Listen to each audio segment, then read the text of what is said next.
गुरुर्ब्रह्मा गुरुर्विष्णु गुरुर्देवो महेश्वरः गुरु साक्षात् परम ब्रह्म तस्मै श्री गुरुवे नमः। असतो मा सद्गमय तमसो मा ज्योतिर्गमय मृत्युर्मामृतं गमय।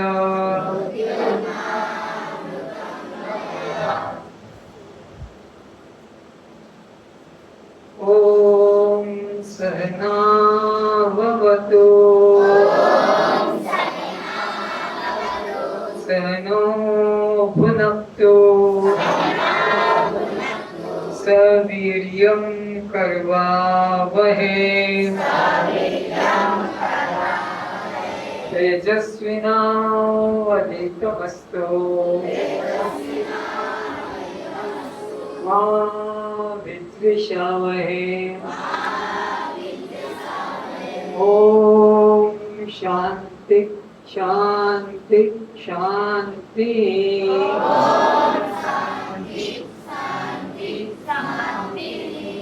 कस्त्वं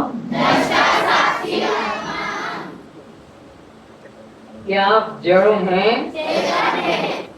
दृश्य हैं, अनात्मा है, शव है, पर प्रकाश है, बद्ध है। तो ये जन्म मरण किसको होता है? भूख प्यास किसको लगती है? सुख दुख किसको होता है? बंध मोक्ष किसको होता है?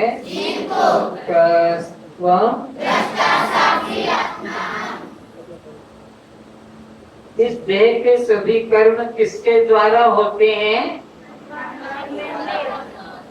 इस देह के सभी कर्म किसके द्वारा होते हैं? जब मैं चलती हूँ, जब मैं देखती हूँ,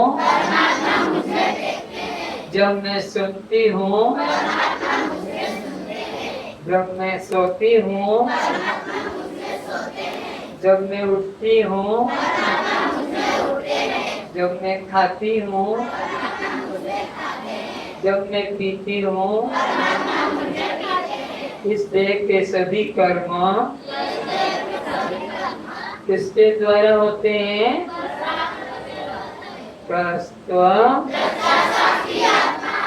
सभी अपने नेत्र खोलें।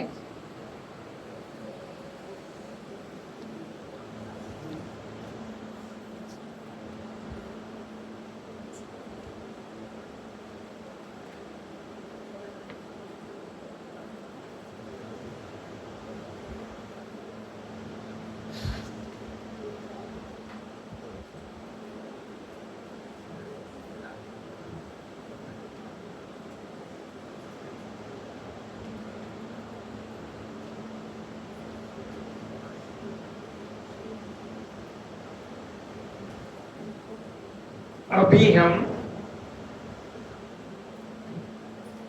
मैं और ही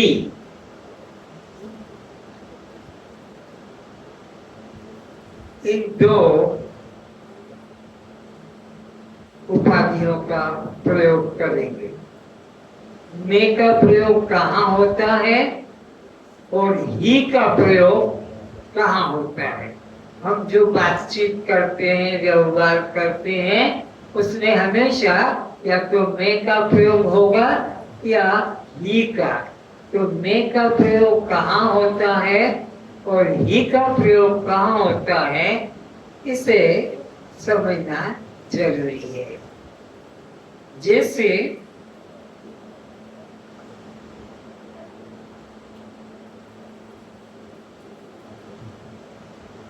संतरे में रस है, नींबू में रस है।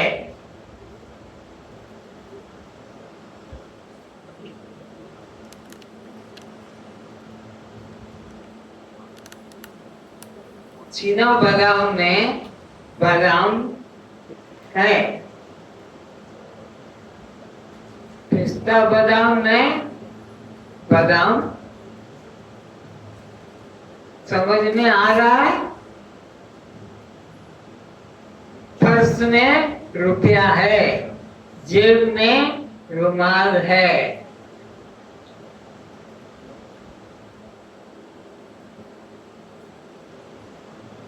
मैं का प्रयोग कहाँ होता है? जहाँ दो वस्तु है वहाँ मैं का प्रयोग होता है।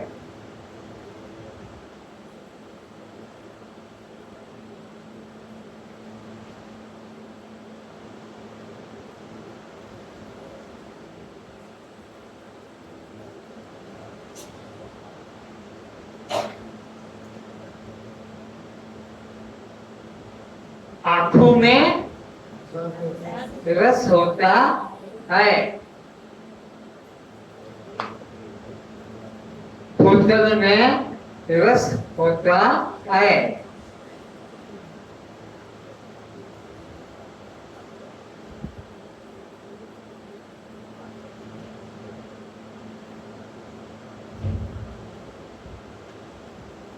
करेले में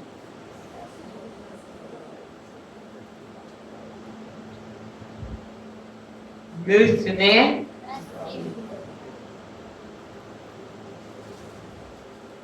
मिश्री में बर्फ में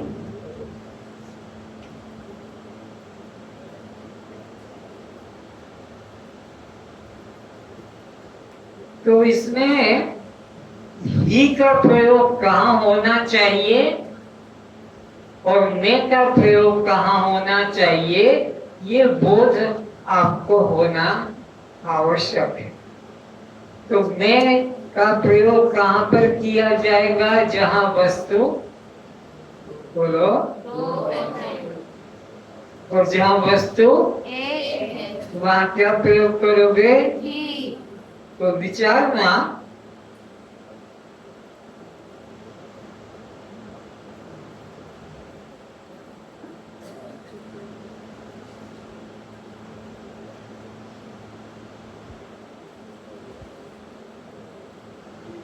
क्या है?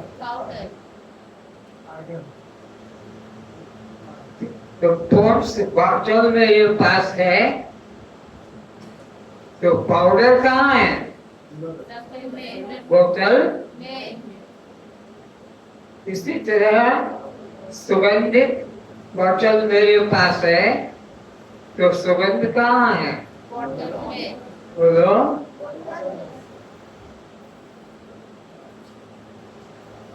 तू ही जवाब।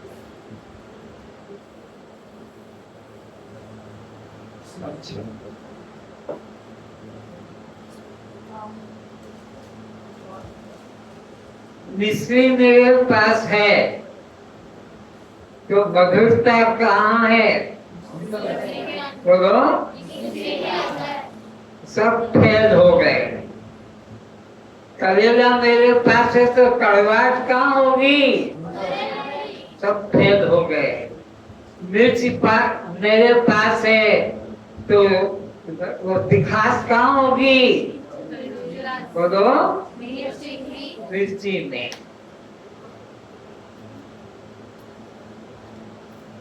अगर चूड़ी मेरे पास है, तो कांच कहाँ होगा?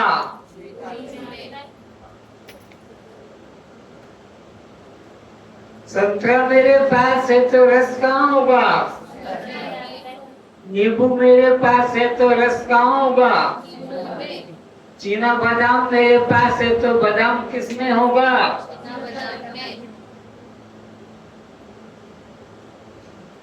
और पिस्ता बादाम मेरे पास है तो पिस्ता कहाँ होगा?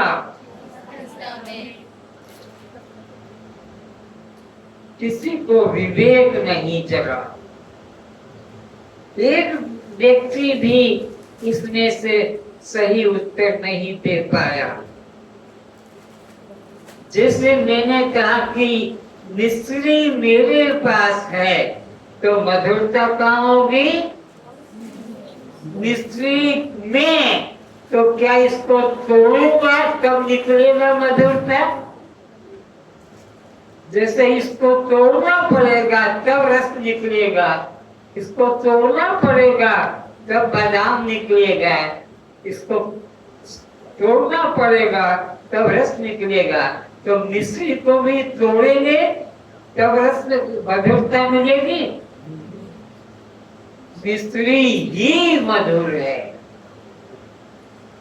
जहाँ दो वस्तु होती है वहाँ में का प्रयोग होता है। यहाँ दो वस्तु है, संतरे में, नींबू में, बादाम में, डब्बे में, बोतल में।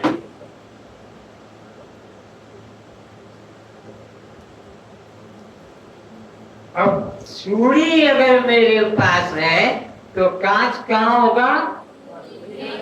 तो चूड़ी को जब हम तोड़ेंगे तब कांच निकलेगा। तो यहाँ ही का प्रयोग करना है। चूड़ी ही कांच है। मिर्च लंका मेरे पास है तो तिखास कहाँ होगी? लंका में कि लंका ही? लंका में जब तोड़ेंगे तो तिखास निकलेगी, ऐसा नहीं। जैसे कि बादाम को हम तोड़ते हैं तब जाकर उसमें से वह बादाम निकलता है। इसको तोड़ा तो यह दाना निकल कर आया। तो ऐसा मिर्च जब मेरे पास है लंका तो तिखास कहाँ है? लंका में कि लंका ही? तो तुमने बोल रहा हूं तो तुम बोलो, तुम्हारी बुद्धि क्या कहती है? करेला मेरे पास है तो कड़वाहट कहाँ होगी? हाँ, करेला ही कड़वा है। करेले को तोड़ने से कड़वाहट नहीं निकलेगी, करेला ही कड़वा है। और मिश्री मेरे पास है तो मधुरता कहाँ होगी? मिश्री ही। और बर्फ मेरे पास है, बर्फ मेरे पास है तो यह शीतलता कहाँ होगी? बर्फ को तोड़ के निकलेगा कि बर्फ ही शीतल है?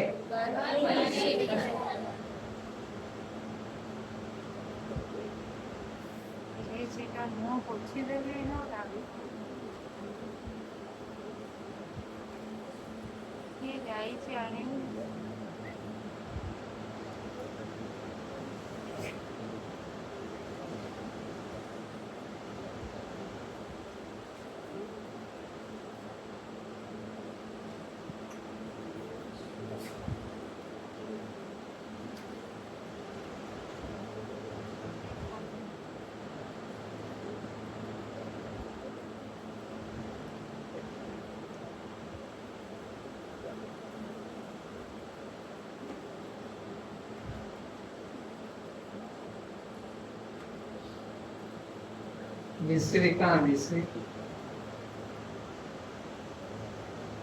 है।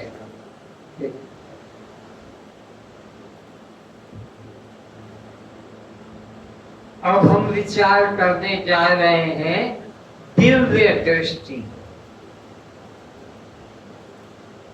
एक सामान्य दृष्टि होती है और एक दिव्य दृष्टि होती है।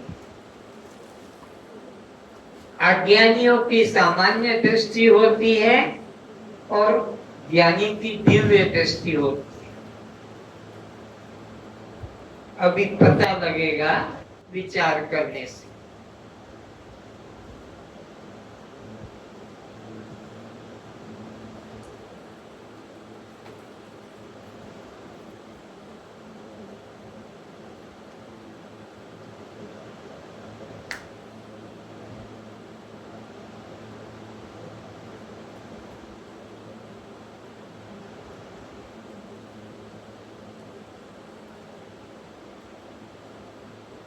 ज्ञानी की कारण दृष्टि होती है, अज्ञानी की कार्य दृष्टि होती है। दृष्टि यही है, पर ज्ञानी को विचार करना आता है, अज्ञानी विचार नहीं करता है। जिससे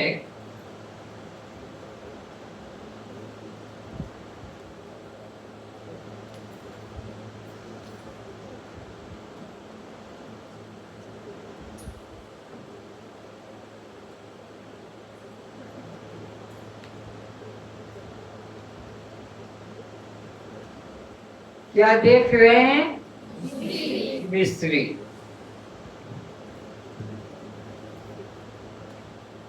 अज्ञानी भी देख रहा है और ज्ञानी भी देख रहा है, पर अज्ञानी की कार्य पे दृष्टि होती है, ज्ञानी की कारण पे दृष्टि होती है। ज्ञानी किसको देखता है? कारण को। अज्ञानी किसको देखता है? कार्य को।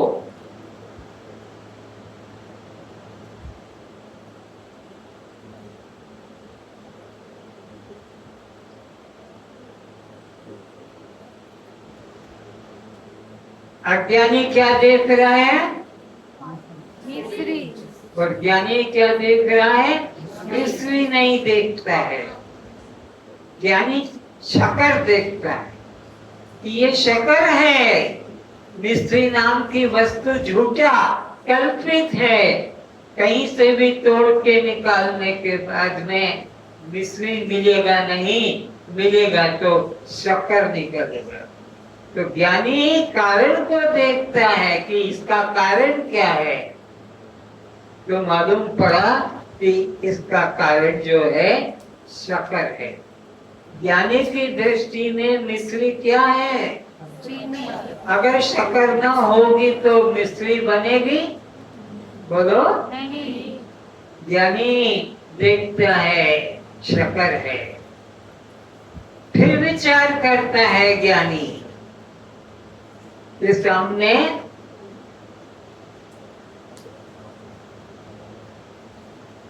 गुण रखा है, और अज्ञानी के लिए भी मिश्री और गुड़ रखा है। अज्ञानी तो गुड़ को गुड़ बताएगा और मिश्री को मिश्री बताएगा, पर ज्ञानी मिश्री को क्या बताएगा? शक्कर बताएगा। अज्ञानी उसको मिश्री ही बस मालूम है कि ये मिश्री है, वो शक्कर की बात नहीं जानता है। ज्ञानी मिश्री को क्या बताएगा? शक्कर बताएगा।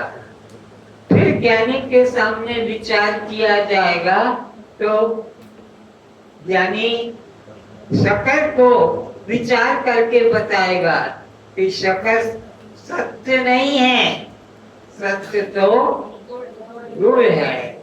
अगर गुड़ ना होता तो शक्कर नहीं बनती, और शक्कर न होती तो मिश्री नहीं बनती। तो मिश्री की सत्यता मिश्री में है कि शक्कर में है? और शक्कर की सत्यता शक्कर में है कि गुड़ में है? और गुड़ की सत्यता गुड़ में नहीं है। अज्ञानी के सामने तो गुड़ सत्य है, पर ज्ञानी देखता है कि वह गुड़ क्या है?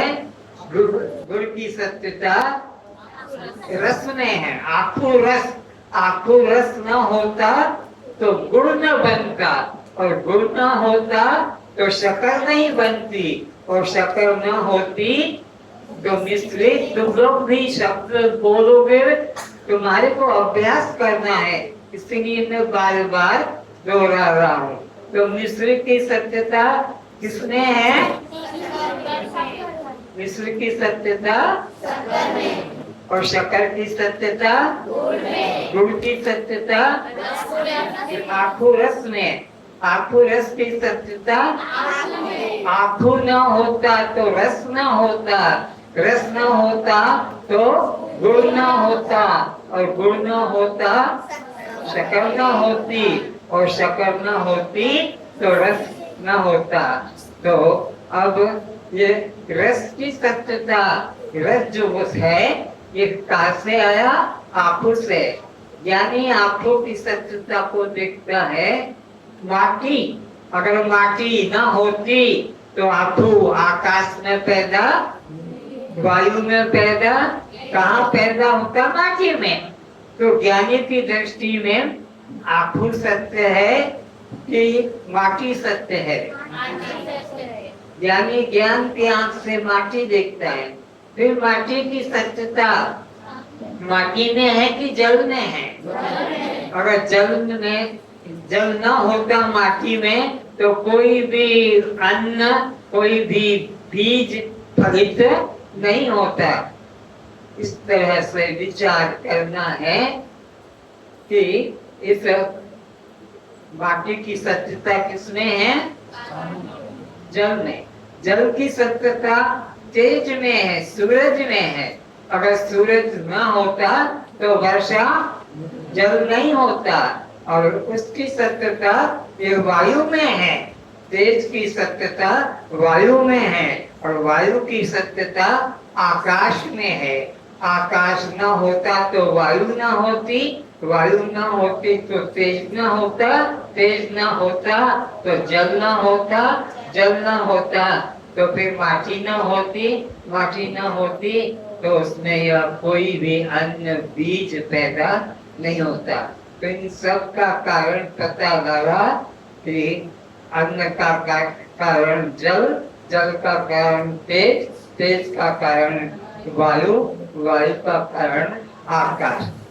अब इसके बाद में कुछ बातें हैं वो सूक्ष्म है, नोट करने वाले नोट कर लेंगे।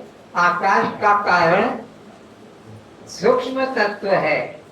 पंचभूतों का सूक्ष्म रूप को अपंचीकृत तत्व कहते हैं। तो ये तो पंचभूत हो गए। कौन कौन से?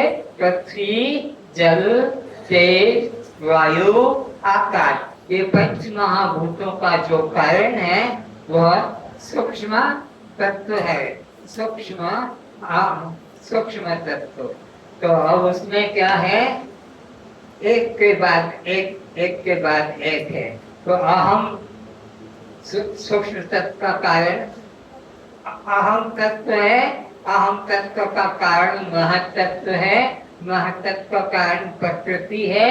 प्रकृति का कारण माया है, और माया का कारण परमात्मा की शक्ति है, और शक्ति शक्तिमान परमात्मा से भिन्न नहीं। तो यह मिस्त्री जो दिखाई पड़ती है यह परमात्मा से भिन्न। फिर से विचारो, मिस्री किससे निकल कर आई? शक्कर से। शक्कर किससे निकल कर आया? गुड़ से। गुड़ किससे निकल कर आया? रस से। रस किससे निकल कर आया? गन्ना कहाँ से निकल कर आया? माटी से, पृथ्वी से। और यह माटी में अन्न कहाँ से निकला? जल से। जल कहाँ से पैदा हुआ? तेज से। तेज कहाँ से पैदा हुआ? वायु से। वायु कहाँ से पैदा हुई? आकाश से। आकाश कहाँ से पैदा हुआ? तन्मात्रा से। तन्मात्रा कहाँ से पैदा हुई? अहम तत्व से। अहम तत्व कहाँ से पैदा हुआ? महत्त्व से। महत्त्व कहाँ से पैदा हुआ? प्रकृति से। प्रकृति कहाँ से पैदा हुई? यह माया से। माया कहाँ से पैदा हुई? परमात्मा की शक्ति। और परमात्मा की शक्ति कहाँ से आई? वो परमात्मा की शक्ति परमात्मा रूपिणी है। तो फिर यह मिस्री क्या है? परमात्मा रूप। मिस्री का असली रूप क्या है? वो परमात्मा। अब मिस्र कैसे बना? अब फिर उलटते हैं तो परमात्मा जो शक्ति रूप है वह माया के रूप में आया।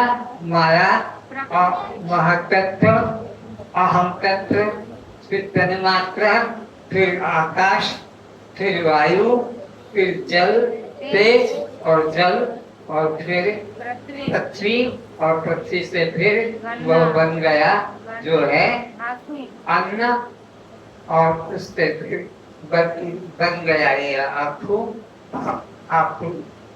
गन्ना, फिर उसका रस, रस से बना गुड़, और गुड़ से वो परमात्मा ही गुड़ बना, और वो परमात्मा ही शक्कर बना, और वो परमात्मा ही मिश्री बना।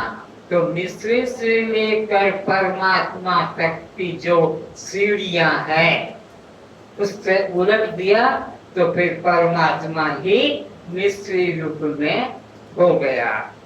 एक दो दृष्टांत और आपको समझाने को दूंगा ताकि आप ठीक से समझ पाए।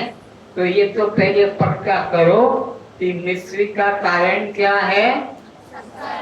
वो शक्कर का कारण क्या है? गुड़ का कारण क्या है? आखू रस का कारण क्या है? और उसका कारण क्या है? पृथ्वी का कारण क्या है? और जल का कारण क्या है?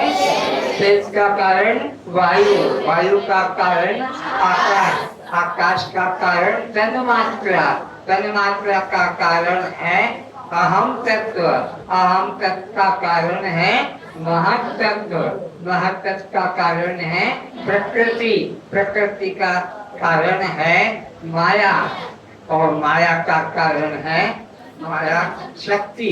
और तो शक्ति शक्तिमान परमात्मा से अलग, तो यह मिश्री का असली रूप क्या निकला? परमात्मा की शक्ति, परमात्मा से भिन्न। तो ये वापस लौटो, परमात्मा की शक्ति परमात्मा से भिन्न नहीं, और वो शक्ति माया से भिन्न नहीं, माया प्रकृति से भिन्न नहीं, और प्रकृति अहम महत्तत्व से भिन्न नहीं, महत्तत्व अहम तत्व से भिन्न नहीं, अहम तत्व तन्मात्रा से भिन्न नहीं, तन्मात्रा आकाश से भिन्न नहीं, आकाश से वायु भिन्न नहीं, वायु से तेज भिन्न नहीं, तेज से जल भिन्न नहीं, जल से पृथ्वी भिन्न नहीं, पृथ्वी से आंखों भिन्न नहीं, आंखों से रस भिन्न नहीं, रस से गुड़ भिन्न नहीं, और गुड़ से शक्कर भिन्न नहीं, और शक्कर से मिश्री भिन्न नहीं। तो कोई भी कार्य अपने कारण से अलग नहीं होता है, कोई भी कार्य अपने कारण से अलग नहीं होता है। तो मिश्री का कारण क्या निकला? परमात्मा। तो मिश्री परमात्मा से अन्य भिन्न नहीं। इसे और एक दृष्टांत से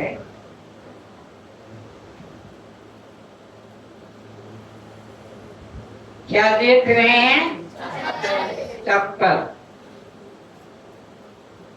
ज्ञानी की दृष्टि में यह चप्पल चप्पल नहीं है, रबर है। ज्ञानी की दृष्टि में क्या है? यह अज्ञानी चप्पल देखता है, ज्ञानी रबर देखता है। फिर ज्ञानी रबर का कारण क्या देखता है? रबर का कारण होता है यह बांस, गच्छ, उसके द्वारा यह बनता है।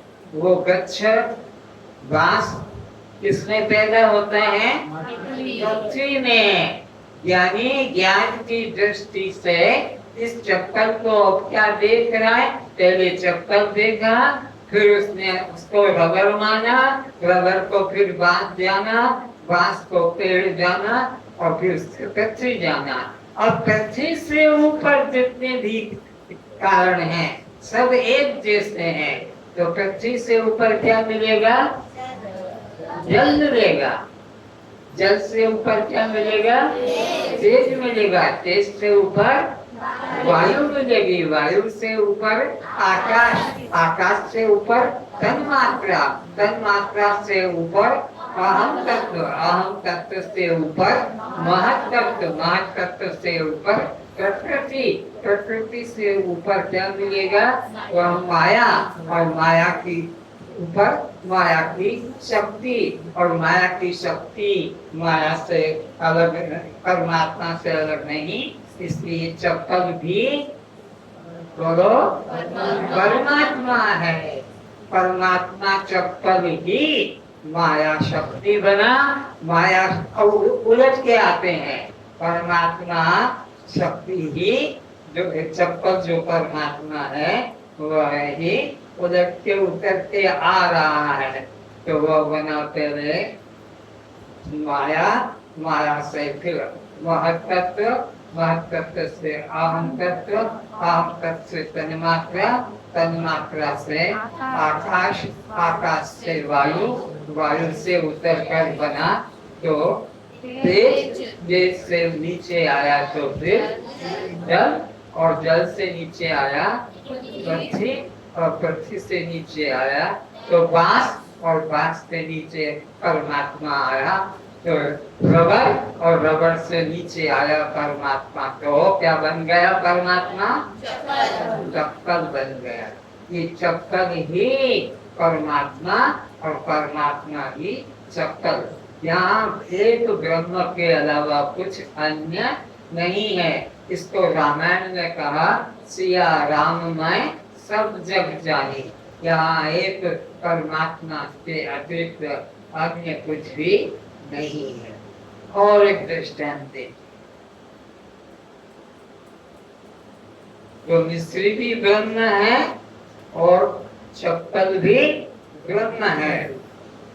अब मूर्ति भी ब्रह्म है।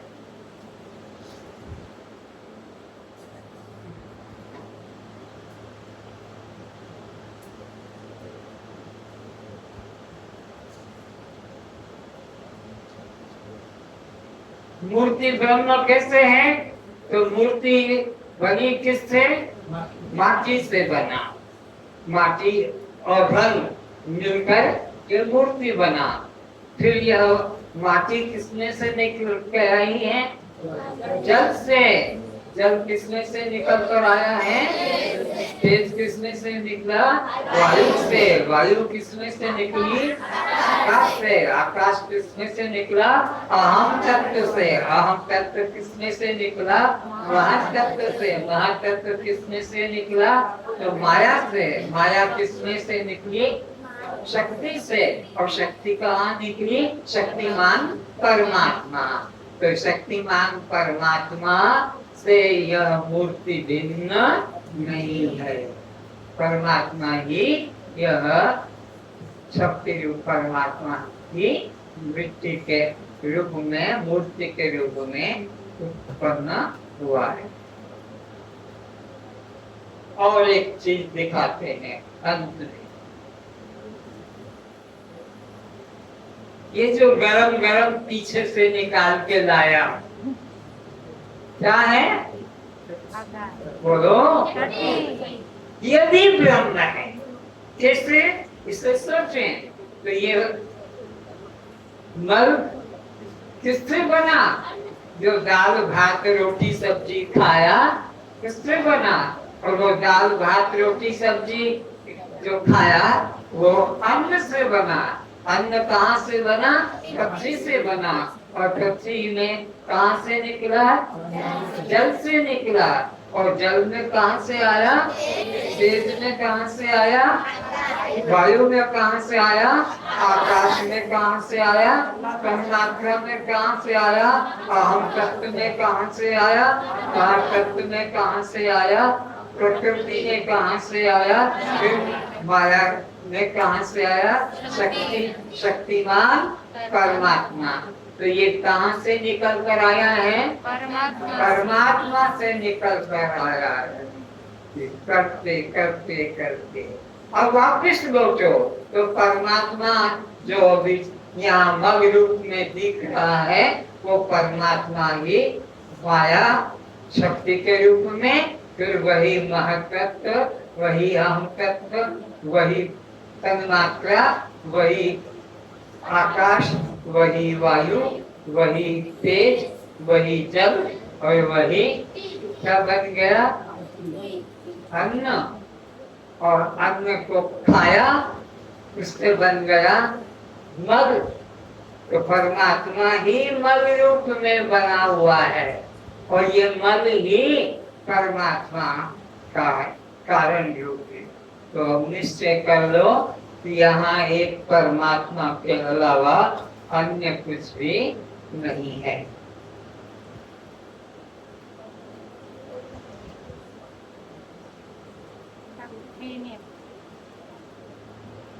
में और शक्ति के रूप में एक परमात्मा ही हरि व्यापक सर्वत्र समाना, सब फैला हुआ है, सब में बराबर है, ऐसा निश्चय अपने को करना।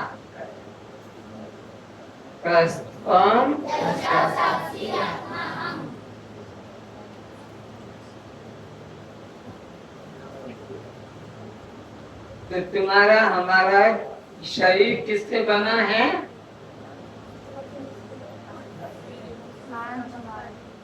पंच महाभूतों से।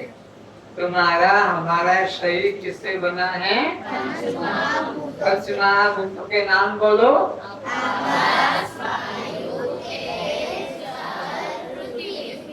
चाहे इधर से गिनो कि उधर से। पृथ्वी, जल, तेज, वायु, आकाश। आकाश, वायु, तेज, जल, पृथ्वी, पंच महाभूतों के द्वारा बना। और इस पंच महाभूतों का जो शरीर है, वह एक एक भूत के 5-5 तत्व बने। आकाश के 5 तत्व, वायु के भी 5 तत्व, तेज के भी 5 तत्व, जल के भी 5 तत्व और पृथ्वी के भी 5 तत्व। इस तरह से इसको अलग करते हैं।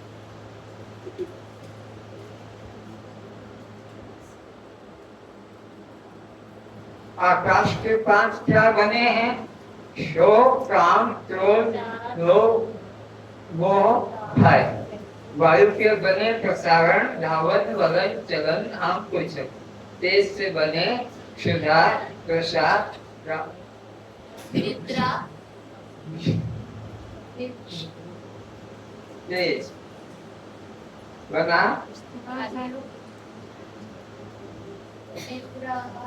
चक्षु।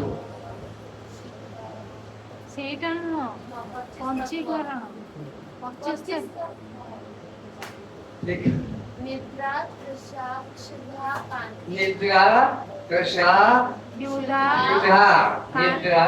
प्रसाद, क्षुधा, कांति और आलस्य, यह तेज के साथ बने।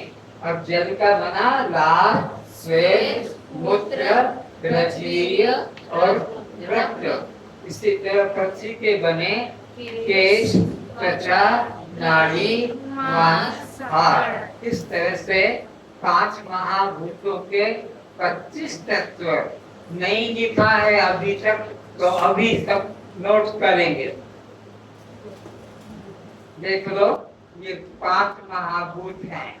ये पंचीकरण करके दिखाया था, तो उसमें से आधा भाग अपना खुद का है और आधे के 4 भाग करके दूसरों को बांट दिए, पंचीकरण। तो आकाश के 5 क्या क्या है भाई? तो इसमें मालूम पड़ा शोक, काम, क्रोध, मोह, भय। ये आकाश के 5 है। आकाश के कितने तत्व बने? शोक, काम, क्रोध, मोह, भय। ये आकाश के धर्म हैं। आकाश में से इतनी चीजें निकली है। वायु में फैलना, प्रसारण, दौड़ना, धावन और सीधे होना, वलन और चलना और सिकुड़ना। यह किसके बने? क्यों गर्दन मार रहा है? क्या हो गया तेरे को? गर्दन को झटका मार रहा है पागल की तरह। तो इस तरह से ये वायु के 5 हो गए, तेज के 5 हो गए और जल के 5, लाल, श्वेत, मूत्र, रजवीर्य और रक्त। पृथ्वी के 5, केश, त्वचा, नाड़ी, मांस और हाथ। इस तरह से 5 महाभूतों के पंचीकरण से ये 25 तत्व वाला आपका शरीर बना है। तुम्हारा इससे अब क्या संबंध है? ये खास बात सीखना है और एक एक को बोलना है, एक एक को बोलना होगा, एक एक को मैं लाइट देता जाऊंगा, एक एक को बोलना होगा क्या तुम्हारा इसका संबंध है। तो तुम्हारे शरीर में आकाश के 5 तत्व कौन से बने? शोक, काम, क्रोध, मोह, भय। अब एक एक का काम और अपना ये जो है पहला शोक का तुम्हारा क्या संबंध है? संबंध हमेशा दो में होगा, संबंध हमेशा दो में होगा। जब मैं तुमसे पूछूंगा कि शोक का तुम्हारा क्या संबंध है, तो वो दृश्य और मैं उसका दृष्टा, ये दो संबंध है। तो बोलो, शोक में नहीं, शोक मेरा नहीं, शोक आकाश का है, ये मेरा दृश्य है, मैं शोक का दृष्टा हूँ। मन में शोक आता है तो जानता हूँ, जब शोक चला जाता है तो भी जानता हूँ। ये दृष्टि में इसका अब विचारना। काम में नहीं, काम मेरा नहीं, काम आकाश का है, इसका तुम्हारा क्या संबंध है? ये दृश्य है और तुम इसके जिससे दृष्टा। काम आता है तो भी मन में जानते हो, मन से काम निकल जाता है, पूरा हो जाता है तो भी तुम जानते हो। ये दृष्टि तुम इसके दृष्टा। अब विचारो, क्रोध में नहीं, क्रोध मेरा नहीं, क्रोध किसका है? आकाश का है, इसका तुम्हारा क्या संबंध है? ये दृश्य और हम इसके। तो क्रोध के दृष्टा कैसे? क्रोध मन में आया तो भी जाना और क्रोध मन से निकल गया तो भी हमने जाना। इसलिए ये मैं नहीं और ये मेरा नहीं। अब गया मोह पर। मोह में नहीं, मोह मेरा नहीं, मोह किसका है? आकाश का है। तुम्हारा इसका क्या संबंध है? ये दृश्य है और तुम इसके दृष्टा हो। आता है क्रोध तो जाना, चला गया जाना। अब आया आखिरी वाला भय। भय में नहीं, भय मेरा नहीं, भय किसका है? आकाश का। तुम्हारा इसका क्या संबंध है? भय मन में आता है, अंधेरे में डर लगता है, लाइट कर दिया तो भय चला गया। रस्सी का टुकड़ा था, लगा सामने, फिर लाइट कर दिया तो भय चला गया। तो भय का क्या संबंध है? वो दृष्टि और तुम उसके दृष्टा दृष्टि से सदा। तो तुम आकाश के शोक, काम, क्रोध, मोह, भय, ये 5 धर्म से अलग जानने वाले हो। अब वायु के इसी तरह 5 हैं, इनमें विचारेंगे। प्रसारण कहते हैं फैलने को। तो प्रसारण में नहीं, प्रसारण मेरा नहीं, किसका है? वायु का है।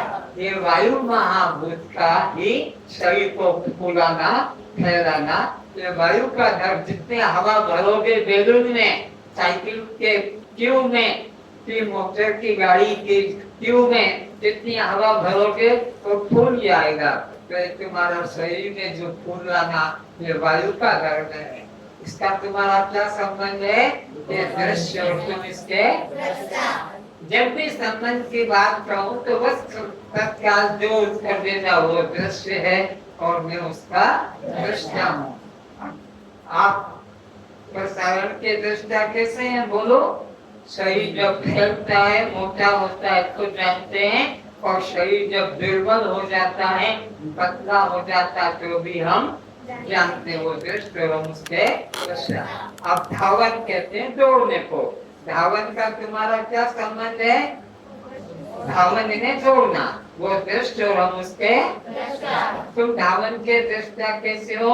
शरीर दौड़ पाता है तो भी जानते हो, शरीर से जब दौड़ा नहीं जाता तब भी तुम उसको, टांग टूट गई, पैर में कुछ कांटा सुई लग गया तो चल नहीं पाते, तो भी हम उसे जानते हैं। अब आता है वलन। वलन कहते हैं सीधे ऊपर उठने को। तो वलन में नहीं, वलन मेरा नहीं, वलन किसका है? वायु का है। तुम्हारा इसका क्या संबंध है? संबंध कहते ही वो दृश्य ने उसका, कि तुम्हारे मुंह से निकलना चाहिए जब पूछता हूँ तुम्हारा उसका क्या संबंध? वो दृश्य ने उसका दृष्टा। इसी प्रकार बोलो, चलन में नहीं, चलन मेरा नहीं, चलन किसका है? तुम्हारा उसका क्या संबंध है? और दृश्य है चलना, और मैं उसका दृष्टा। तुम कैसे दृष्टा हो? जब चल पाता है तो भी जानते हैं, जब नहीं चला जाता तो भी वो दृष्ट, हम उसके दृष्टा। और इसी तरह विचार करेंगे तो फिर आंकुचन। आंकुचन का तुम्हारा क्या संबंध है? संबंध के नहीं, वही उत्तर दो। आंकुचन दृश्य है और हम आंकुचन के। शरीर दुर्बल हो जाता है, सिकुड़ जाता है, बूढ़ा हो जाता है तो हम उसे जानते हैं, ये दृश्य और हम उसके। अब हम विचार करेंगे इस महाभूत के 5 कर्म कौन कौन से? निद्रा, रसा, क्षुधा, कांति, आलस। ये 5 धर्म इसके हैं, बेचते हैं। तो बोलो यहाँ से, निद्रा में नहीं, निद्रा मेरी नहीं, निद्रा किसकी है? इस महाभूत की है। तुम्हारा इसका क्या संबंध है? ये दृष्ट है और तुम इसके दृष्टा हो। तुम कैसे दृष्टा हो? बताओ। निद्रा के तुम दृष्टा कैसे हो? नींद आती है तो जानते हैं, और नींद सिंपल साधारण सा ज्ञान है। अब आता है कृष्णा में प्यास। कृष्णा का तुम्हारा क्या संबंध है? कृष्णा दृश्य है और तुम उसके। तुम कृष्णा के दृष्टा कैसे हो? प्यास लगती है तो जानते हैं, और पानी पीने से प्यास बुझ जाती है तो जानते हैं, नहीं बुझती है तो जानते हैं। तो निद्रा, कृष्णा। अब बोलो क्षुधा, भूख। क्षुधा का तुम्हारा क्या संबंध है? वो दृश्य और तुम उसके। जैसे दृष्टा, भूख लगी तो जाना, और खा लिया, भूख मिट गई तो, और भूख नहीं मिटी तो भी हमने जाना। दृष्ट और उसके दृष्टा। अब कहते कांति का तुम्हारा क्या संबंध है? चेहरे पर कांति आती है, चमक आती है, सौंदर्य आता है, प्रसन्नता दिखती है तो जानते हैं। और दुखी अवस्था होती है, कुछ हानि हो गई, कोई मर गया, ये परीक्षा में फेल हो गए इत्यादि, तो कांति चेहरे की चली जाती, चेहरा मुरझा जाता है, इसलिए कांति दृष्ट और मैं कांति का दृष्टा। अब आता है आलस्य। आलस्य में नहीं, आलस्य मेरा नहीं, आलस्य किसका है? तेज का। तुम्हारा इसका क्या संबंध है? वो दृश्य है और मैं उसका। तुम दृष्टा कैसे हो? आलसी आता तो मुंह खाते हो, ऐसे अंगड़ाई लेते हो, और आदत से मिट गया तो सख्त हो जाते हो। तो ये दृष्ट तुम उसके। अब जल महाभूत के विचारना, कितने तत्व हैं? लाल, श्वेत, मूत्र, रजनीय, रक्त।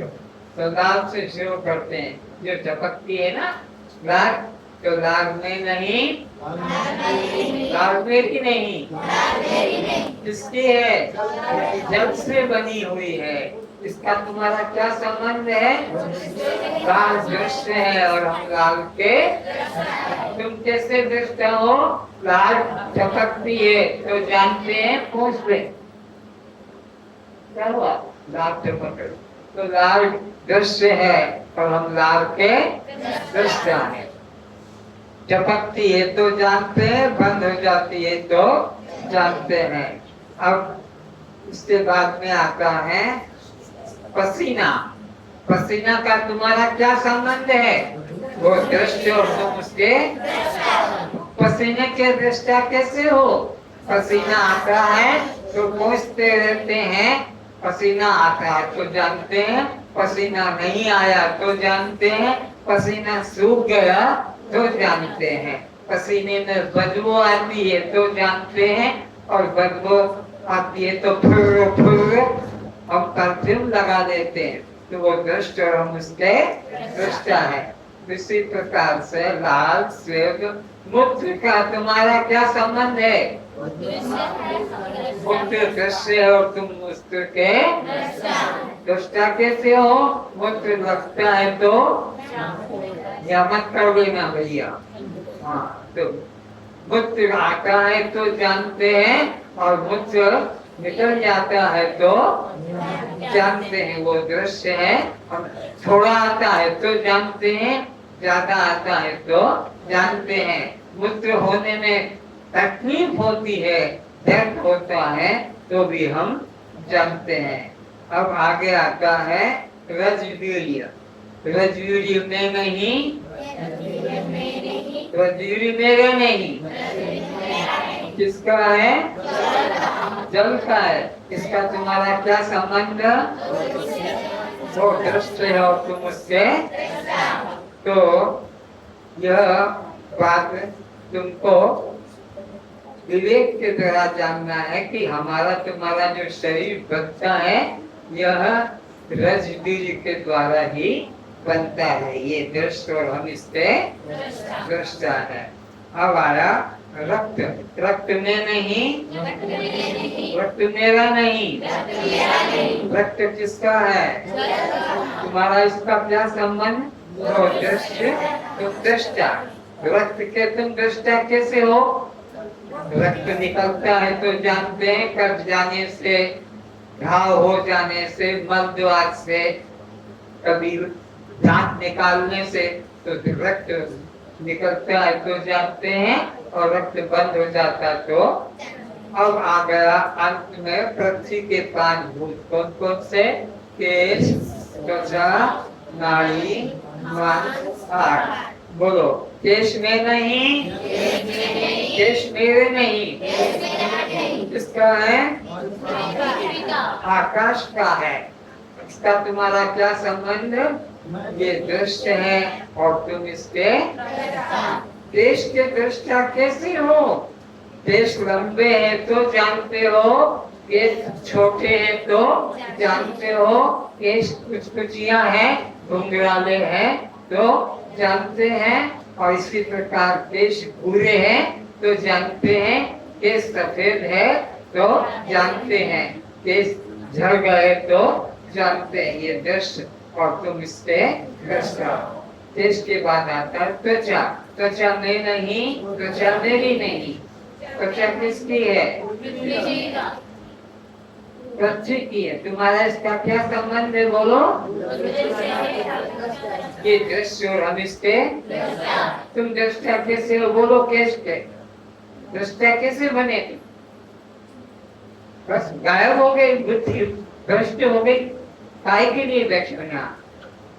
केस लंबे हैं तो जानते हैं, केस छोटे हैं तो जानते हैं, सफेद है तो जानते हैं, भूरे है तो जानते हैं, या यही किया है तो जानते हैं। अब नाड़ी की बात करते हैं। नाड़ी में नहीं, नाड़ी मेरी नहीं, नाड़ी किसकी है? मालिक कौन है इसका? पृथ्वी। नाड़ी के तुम्हारा क्या संबंध है? नाड़ी दृष्ट है और तुम नाड़ी के दृष्टा हो। नाड़ी के दृष्टा कैसे हो? नाड़ी जब चलती है तो वो नाड़ी बंद जाएगी तो मेरा बाप जानेगा। नाड़ी जब धीमी चलती है, डॉक्टर भी नाड़ी पकड़ के देखता है, तो नाड़ी धीमी है तो जानता है, नाड़ी तेज है तो जानता, वो दृष्ट से दृष्टा। अब इसी प्रकार से आता है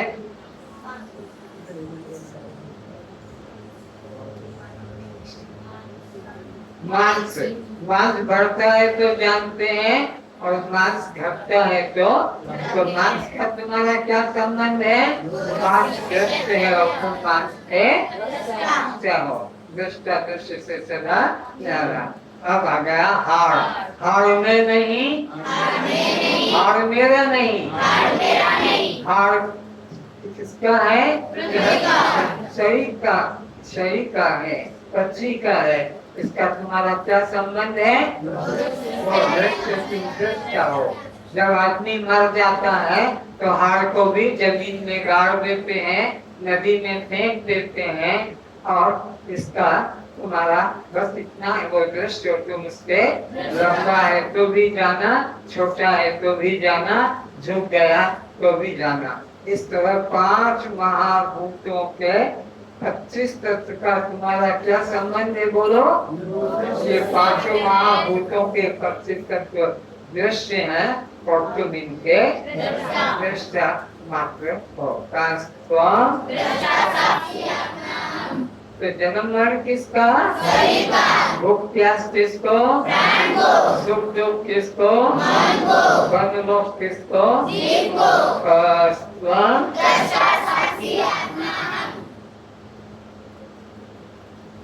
अब नोट करो, पुरुष 3 प्रकार के, उत्तम पुरुष, मध्यम पुरुष और अधम पुरुष। पुरुषों के 3 भेद, उत्तम पुरुष, मध्यम पुरुष और अधम पुरुष। नोट करो, देखो मत एक दूसरे को, अपनी कॉपी बनाई है तो नोट करो। 3 पुरुष, उत्तम पुरुष, मध्यम पुरुष और अधम पुरुष। तो उत्तम पुरुष की पहचान क्या है? जो मैं और हम करके बोलता है। मैं और हम, ये उत्तम पुरुष का सर्वनाम है। उत्तम पुरुष की पहचान किससे होगी? मैं और हम के रूप में। मध्यम पुरुष की पहचान होगी तू, तुम, आप। तू, तुम, आप, ये मध्यम पुरुष की पहचान है। ये मध्यम पुरुष का सर्वनाम है। और अधम पुरुष की पहचान है वह, वे, वो। वह, वे, वो। वह, वे, वो। यह अधम पुरुष की पहचान है।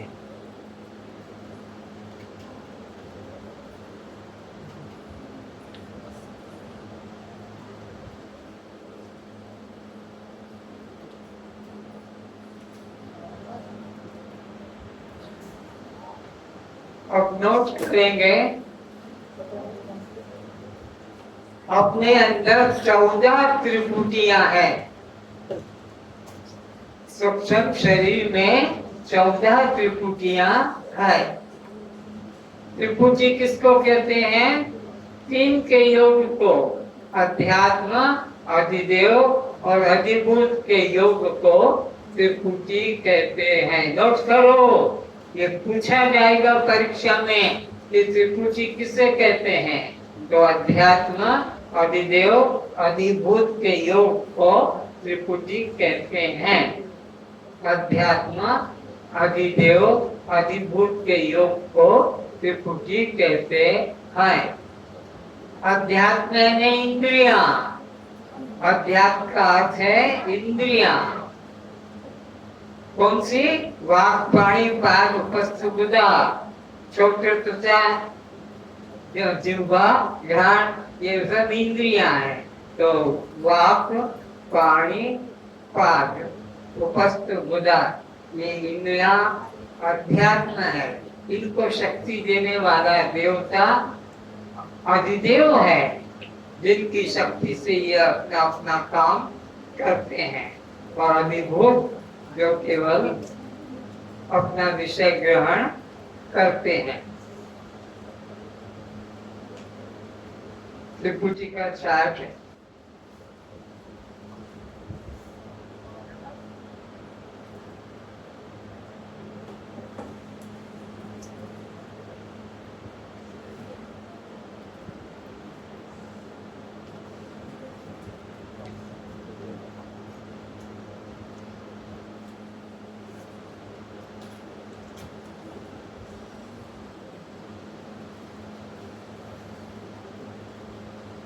तो 14 त्रिपुटियों का नाम लिखो।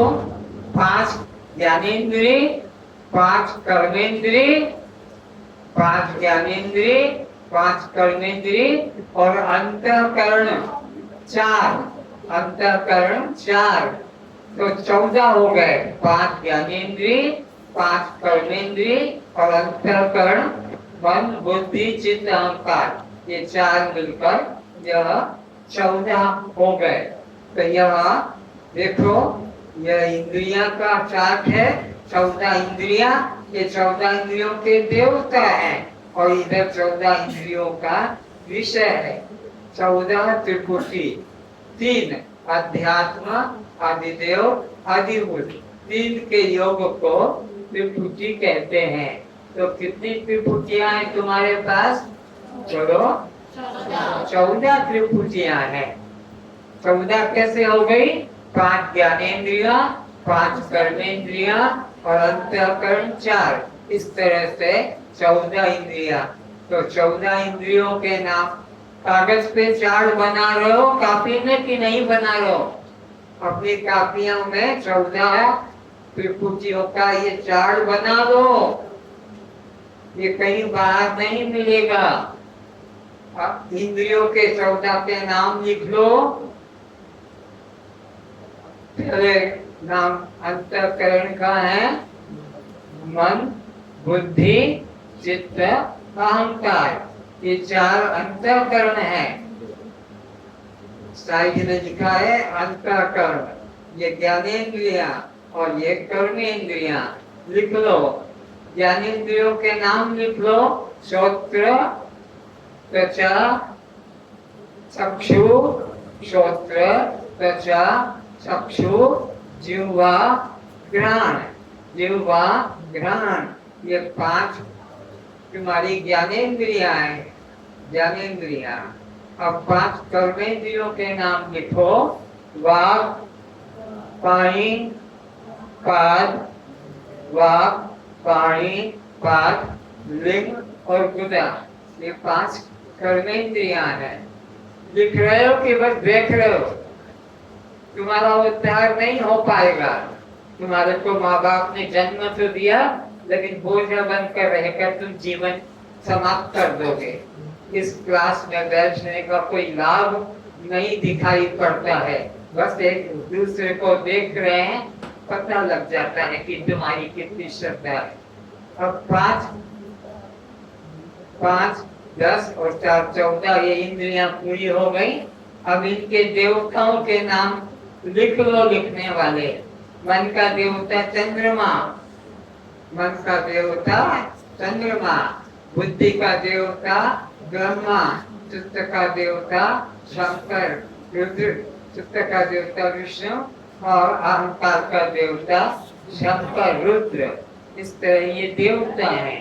इसी तरह श्रोत्र का देवता दिशा, त्वचा का देवता वायु है, जिह्वा का देवता वरुण है, चक्षु का देवता सूर्य है, घ्राण का देवता अश्वनी कुमार है। ये 5 देवताओं के नाम है। अब 5 कर्मेंद्रियों के देवता के नाम लिखो। 5 कर्मेंद्रिया जो है इनके देवता के नाम। जो वाक का देवता अग्नि है, पानी का देवता इंद्र है, वामन और पाद का देवता वामन है, लिंग का देवता प्रजापति है और गुदा का देवता यमराज है। फिर से बोलता हूँ, वाक का देवता अग्नि, पानी का देवता इंद्र, पाद का देवता वामन और लिंग का देवता प्रजापति और बुध का देवता यमराज। और अब इनके विषय पांचों ज्ञानेंद्रियों के, पांचों कर्मेंद्रियों के और अंतःकरण के। नोट करो, मन का विषय है संकल्प विकल्प, संकल्प विकल्प। बुद्धि का देवता निश्चय, बुद्धि का अधिक विषय है निश्चय। चित्त का विषय है चिंतन। मन का विषय संकल्प विकल्प, बुद्धि का विषय निश्चय, चित्त का विषय चिंतन और अहंकार का विषय अभिमान। अभिमान, ये चार अंतःकरण के विषय हैं। अब पांच ज्ञानेंद्रियों के विषय लिखो। शब्द, श्रोत्र का विषय शब्द, त्वचा का विषय स्पर्श, चक्षु का विषय रूप, जीवा का विषय रस और ज्ञान का विषय गंध। शब्द, स्पर्श, रूप, रस, गंध। अब पांच कर्मेंद्रियों के विषय। वाक का विषय है बोलना, पानी का विषय ग्रहण त्याग करना,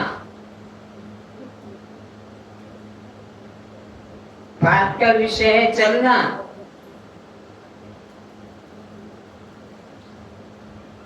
लिंग का विषय है मूत्र मैथुन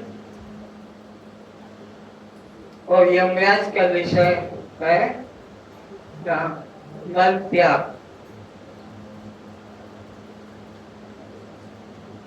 अच्छा, एक बार ईमानदारी से हाथ उठा के बताना, अभी ये 14 त्रिपुटियां जो लिखाई है किसने लिखी है? ईमानदारी से, ठीक है।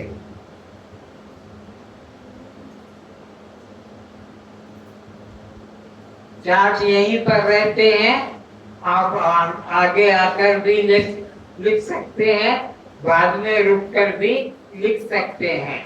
इस तरह सब कुछ सुविधा है। अगर आपकी श्रद्धा है तो इसका लाभ ले सकते हैं।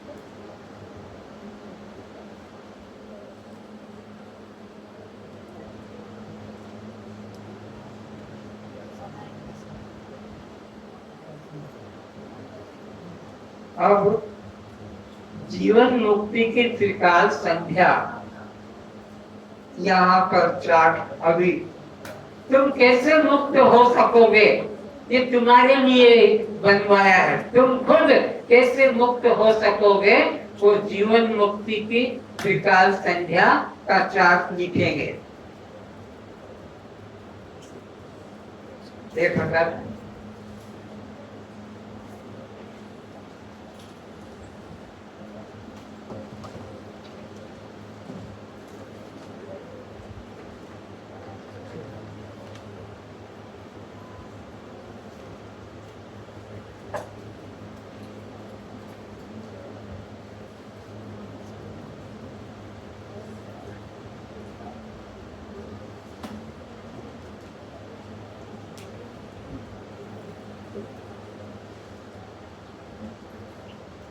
नोट करो, जीवन मुक्ति प्रदायक त्रिकाल संध्या। तुम सबके काम का, और कोई चार्ट न भी बना हो तो ये जरूर बना लेना, इससे तुम्हारी इस क्लास में आना सफल हो जाएगा। जीवन लेना तुम्हारा सफल हो जाएगा, माता पिता का पैदा करना सफल हो जाएगा, धन्य हो जाएगा। इसलिए जीवन मुक्ति प्रकायक त्रिकाल संज्ञा, उसके 3 कॉलम लिखो। कार्य, दूसरा वाला प्रश्न, तीसरा वाला उत्तर।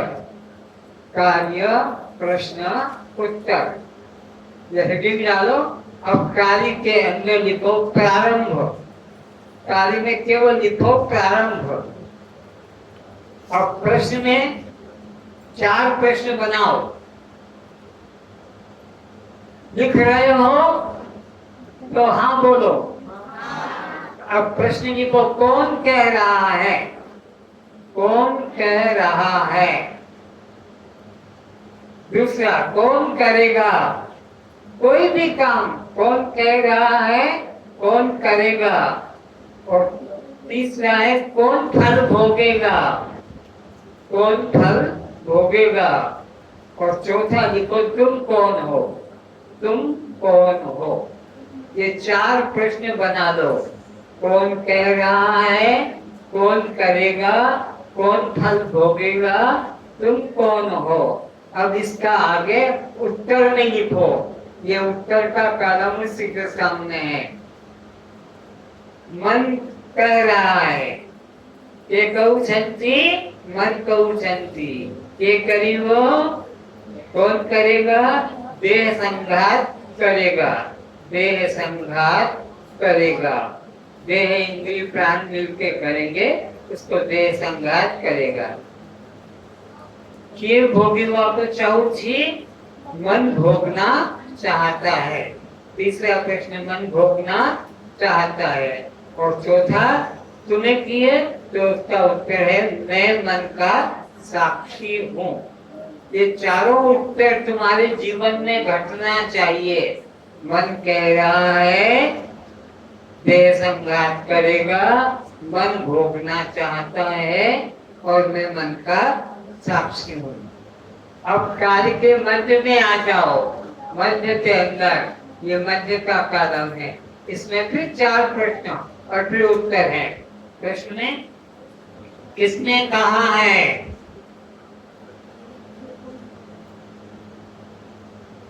दूसरा, कौन कर रहा है?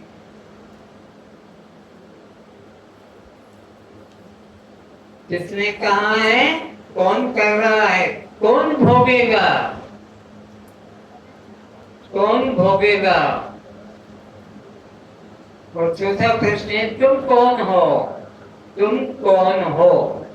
पहला प्रश्न, किसने कहा है, कौन कर रहा है, कौन भोगेगा, तुम कौन हो? अब उत्तर वाले में आ जाओ। मन ने कहा है, इधर प्रश्न इधर उत्तर।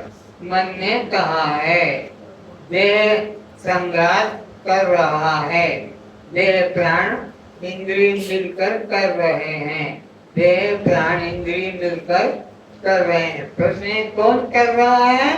देह इंद्रिय प्राण मिलकर रहा है। मन भोग करेगा।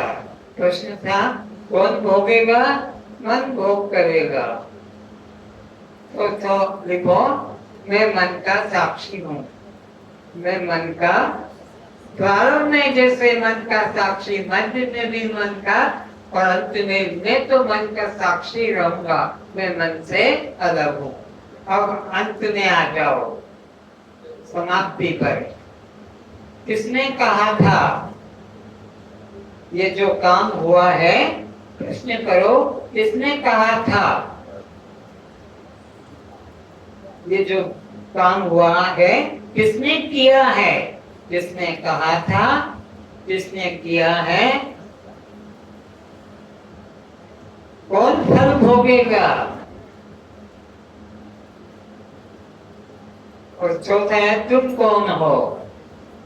तुम कौन हो? प्रारंभ में भी प्रश्न था, तुम कौन हो? मध्य में भी प्रश्न है, तुम कौन हो?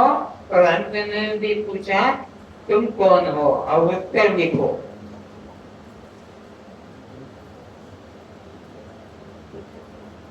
मन ने कहा था, जिसने कहा था? मन ने कहा था। किसने किया है?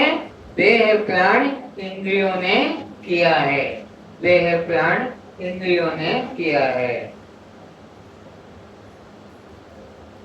कौन फल भोगता है? मन ही सुख दुख का भोगता है।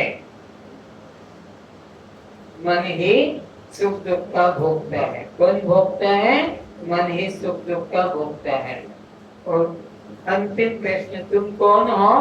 तो उत्तर लिखो, मैं एक रस असंग दृष्टा साक्षी आत्मा हूँ। मैं एक रस असंग दृष्टा साक्षी आत्मा हूँ। मैं एक रस दृष्टा साक्षी आत्मा।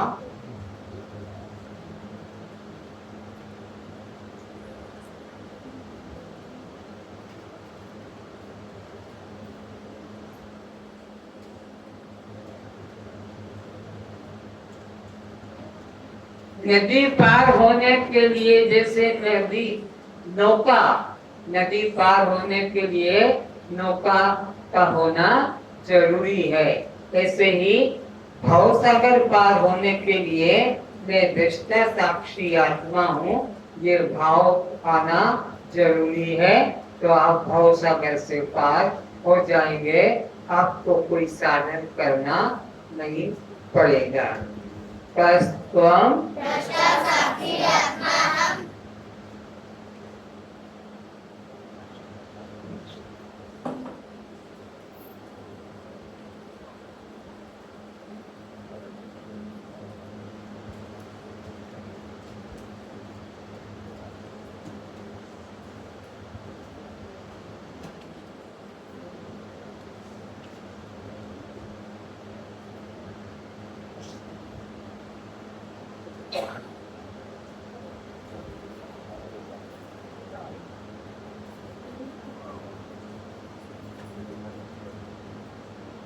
तो यह विषय समाप्त होता है। जिन्होंने नहीं लिखा है बाद में भी लिख सकते हैं, कल भी लिख सकते हैं। और ये याद अगर जीवन में घट गया, ये तुमको जीवन में ये विचार घट गया कि देह इंद्रियों ने किया है, मन ने भोगा है और मैं तो दृष्टा साक्षी, तो बस वह मुक्ति को प्राप्त हो गया। इसमें किंचित भी संदेह नहीं। समय पूरा हुआ।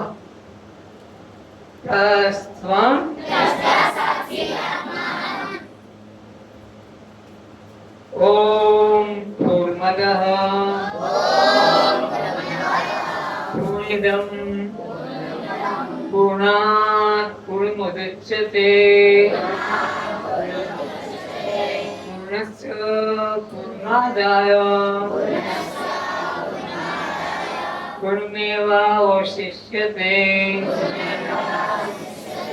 ओम शांति शांति शांति।